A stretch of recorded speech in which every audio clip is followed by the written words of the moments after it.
It's 5:46 a.m. on the 16th of November 2025.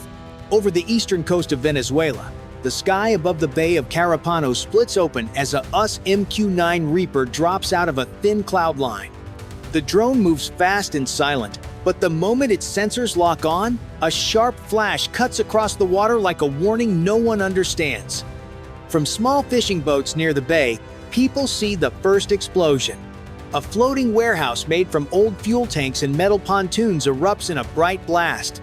A second explosion follows, bigger, louder, pushing fire across the surface until the water itself looks like it is burning. Inside the control room at the Antonio Diaz Naval Base, Colonel Rafael Sucre watches every radar screen turn black one by one. The alarms keep sounding, but the radios only return static. No one in the room knows if this is an accident, an attack, or the start of something much larger. Sucre steps toward the window as the orange glow rises over the bay. For a few seconds, the entire coastline is lit like daylight. And he realizes the next move he makes may decide how far this crisis spreads. The attack on the floating warehouse was not just a single blast on a quiet morning. The location made it far more serious. The Bay of Carapano sits close to the main shipping paths between the Caribbean islands, where patrol planes, commercial ships, and fast boats move every hour. Any strike in this zone sends a message far beyond Venezuela's coastline. For the US, the warehouse was more than a criminal platform. Intelligence had linked it to fuel smuggling routes that often carried small arms and cash to groups operating between Trinidad, Grenada, and the Venezuelan coast. Analysts believe this structure was built to avoid port inspections and hide movements that could not pass through official docks. Taking it down meant cutting off a supply chain that had grown harder to track each month. For the people on the Venezuelan side, the meaning was different. This was not a battlefield, not a Navy base, not even a military checkpoint. It was a calm fishing zone where most families depended on the sea to survive. When the fire spread across the water, the shock was not only about the explosion, but about the fear that their small coastal towns were now part of a larger conflict they could not control. At the Antonio Diaz base, Colonel Sucre understood the risk within minutes. If the attack happened in disputed waters, Washington would treat it as a counter-smuggling mission, while Caracas would see it as a direct violation of national space. That single disagreement could push both sides into weeks of accusations, military alerts, and even air patrol standoffs across the Caribbean. What made this moment so dangerous was the silence. No radar, no radio, no way to confirm what had just happened. A strike without warning creates confusion, and confusion often leads to mistakes. Sucre feared that a wrong assumption on either side could trigger fast reactions that no one could stop once they began. And as the flames reflected on the water, the question hanging over the region was simple. Was this just a limited mission, or the first signal of something bigger? If you're watching this and you think the strike was justified, press 1. If you believe it crossed a dangerous line, press 9 and tell us why. When the first explosion hit the floating warehouse, the Antonio Diaz base was already blind. Minutes earlier, every radar screen had gone black, and the backup system showed only thin static. Colonel Sucre moved between the consoles asking for any signal, but the technicians had nothing. The coastline had lost its ability to see what was happening above the bay. Radio operators switched between digital and old analog sets trying to break through the noise. Every channel returned the same long hiss. Some thought it was a malfunction, but the older officers recognized the pattern of a strong electronic strike. They had seen something similar in drills years earlier, but never this total and never without warning. This time, it was real. At 5:49 a.m., a young officer ran in with a handheld radio emitting a sharp repeating tone. Sucre knew what it meant. A stronger outside source was blocking every frequency. The base had lost its link to the national network. He stepped to the window as the sky turned orange. Thick smoke rose from the bay, and fire spread across the water, pushed by drifting fuel. Security teams rushed across the base, checking the pier and storage areas. They expected to hear jets or helicopters, but the sky remained silent. That silence was more alarming than noise. A normal strike came with sound. This one arrived like a flash. Only a high-altitude drone could hit with such precision and remain unseen. By 5:52 a.m., fishermen near the bay reported burning waves, pieces of metal drifting, and a second underwater blast. One man said the light looked like a sunrise inside the water. With no radar and no working radios, Sucre relied only on their voices. He sent 2 patrol boats toward the edge of the fire. The crews moved slowly around patches of burning fuel. From a distance, they saw the warehouse breaking apart. Then, a brief flash appeared high on the horizon. A sailor pointed upward, saying something had climbed fast and vanished. Sucre couldn't catch the flash, but the meaning was clear. A drone had struck them, and it was already leaving. The first response ended with one question: who controlled the sky now? If you think the strike was justified, press 1. If you believe it crossed a dangerous line, press 9 and tell us why. The fire in the bay kept growing, and inside the Antonio Diaz base, the tension rose with it. Colonel Sucre understood the danger of these early minutes. If a second strike was coming, it would arrive before anyone could recover control.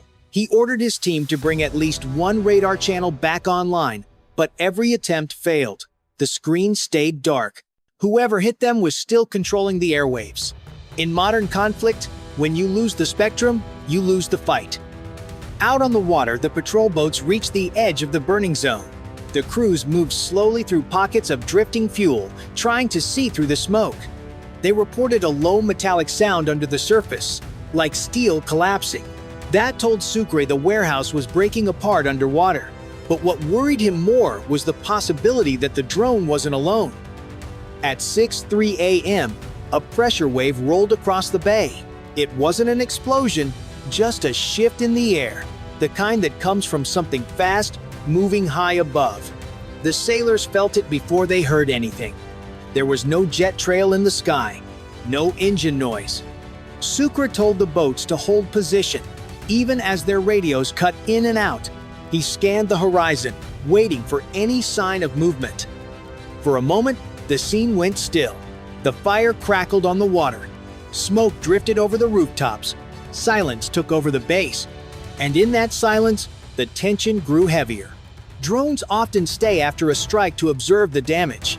If they see activity around the target, they can respond again. Sucre knew that all too well. Then the patrol crews reported a faint buzzing above them. Sucre looked up and caught a quick flash in the sky before it vanished. That was enough. The drone was still there, circling, watching, waiting. He ordered the patrol boats to pull back before drifting fuel pushed the flames any closer. As they turned, one sailor shouted that the fire line was spreading again. Another spark could trigger a blast big enough to reach them. Inside the base, the lights flickered under the growing interference. The technicians couldn't tell if it came from the drone or the failing systems. Either way, the meaning was clear. The escalation was no longer the fire, it was the loss of control. If you think this phase was meant to intimidate Venezuela, press 1. If you think it signaled a second strike coming, press 9 and share your view. As the patrol boats pulled back from the burning bay, Colonel Sucre felt the crisis changing shape. The first explosion had been clear. The silence after, it felt like a warning. But now there was a sense that the strike was only part of something larger, something hidden behind the smoke. At 6:11 a.m., a technician called out that he had picked up a faint return signal on the backup radar. The picture was shaky from interference, but it showed a small object moving low near the coast. It wasn't a drone or a jet. It looked closer to the surface. Sucre leaned over the screen trying to understand the unstable image, but the signal disappeared seconds later. Moments after that, a patrol crew reported a dark shape drifting outside the burn zone. At first they thought it was debris, but when the smoke shifted, they saw it moving against the current. They approached carefully and found a small Venezuelan patrol skiff, lights off, hull scorched, and completely empty. Sucre ordered them to tow it back. An empty skiff meant the crew had fled or they had gone to inspect the warehouse before the strike and never returned. As the sailors hooked a tow line, they found something wedged inside the cracked frame. When they pulled it out, the command room went quiet. It was a burned piece of guidance, hardware foreign, not Venezuelan, It looked like it belonged to a decoy drone or sensor platform meant to hide the real attack. If that was true, then the operation had begun long before the Reaper fired. A low-flying decoy may have drawn attention toward the water, while the main drone moved in from above, unseen. This changed everything. The first blast wasn't the start, it was the middle step of a coordinated strike built to blind, confuse, and control the sky. And Sucre realized they still didn't know if the final part of that plan had already passed, or if something worse was still on its way. The discovery of the foreign drone hardware changed the entire atmosphere inside the Antonio Diaz base. What first looked like a single strike now felt like one phase of a coordinated operation. Colonel Sucre understood that when a decoy was involved, the real threat usually came later. At 6:18 a.m., the patrol boats finally broke through the static long enough to report they had reached the pier with the empty skiff. Behind them, the fire in the bay kept spreading as more pockets of fuel floated to the surface and caught flame. From the command window, Sucre saw the glow reaching the shoreline and bending metal rooftops under the heat. Then a low vibration rolled across the base. It was faint, but the technicians reacted at once. One of them said he felt pressure inside his ear. Sucre recognized the sign. Something fast was moving overhead. He stepped outside and scanned the sky. Smoke and sunlight made visibility difficult, but then he caught a brief metallic flash high above. A drone was still circling. Inside, the lights flickered again under another wave of interference. Each time a radar channel came back for a second, it vanished under noise. The drone wasn't only watching, it was keeping them blind. At 6:23 a.m., the patrol crews called in again. A new burst of fire had erupted near the anchor point of the warehouse. For a moment, they thought it was a second strike. The heat wave rocked the boats, and the radio crackled with tension. Sucre waited for confirmation. Then the report came clearly. It wasn't another attack. It was the last fuel tank collapsing from the intense heat. But relief didn't last. Another flash cut through the smoke closer this time. Sucre braced for impact, but instead of an explosion, the light floated upward. A flare. The drone was checking visibility and confirming movement around the strike zone. This was the real climax. The drone wasn't leaving.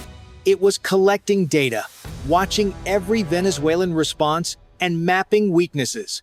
As long as it circled, the base was exposed and unable to regain control. Sucre looked up at the fading shape and understood the truth.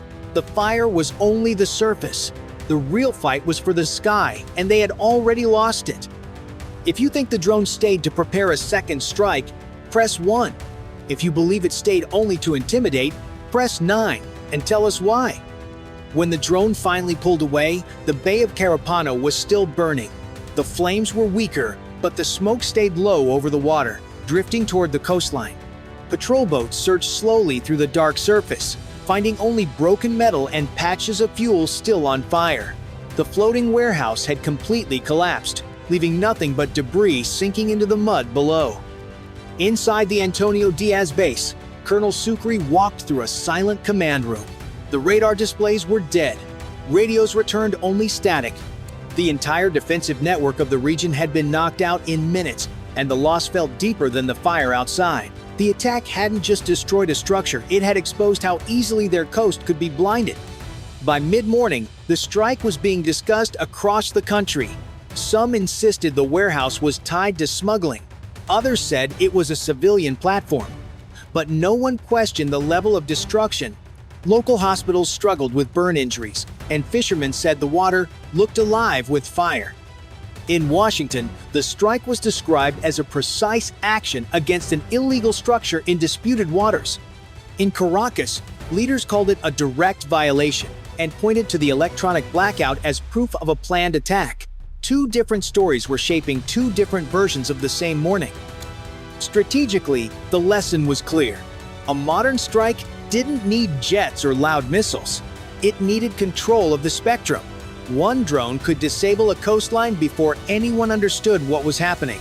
Invisible attacks were now just as powerful as physical ones. As the last flames faded, Sucre looked over the bay covered in thin oil and drifting ash. The danger had passed, but the silence that followed felt heavier than the fire. If this was only one strike, what would the next one bring?